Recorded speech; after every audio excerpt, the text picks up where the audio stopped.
So the talk been going around that Jamaica is seriously considering bidding to host the Commonwealth or other multi-sport events such as the Pan Am Games. But again, the Maverick has to step in and quell the emotions and apply some common sense.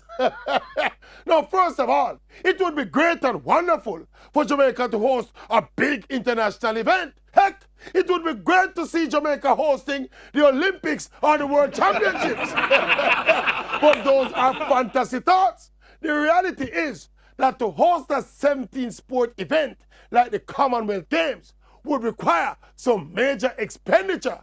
We're talking about extensive repairs and upgrades to the stadium and the indoor arenas, not to mention new facilities that we currently don't have.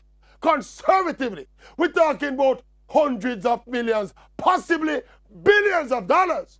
And we don't touch accommodation and security and transportation and other support services yet.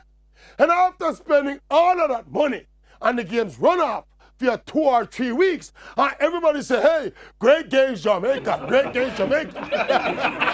Is we left with a long bag of debt and white elephants. Look here, we have to reconcile the cost against the benefits of this kind of venture and see if it makes sense. And we can tell you, it's not going to make no sense. Jamaica simply cannot afford to host an event of the magnitude of the Commonwealth Games. We can try for the single sport events like the World Juniors or the World Relays. But as far as Jamaica hosting of big multi-sport events like the Commonwealth Games, listen, make we stay in our lane. Stay in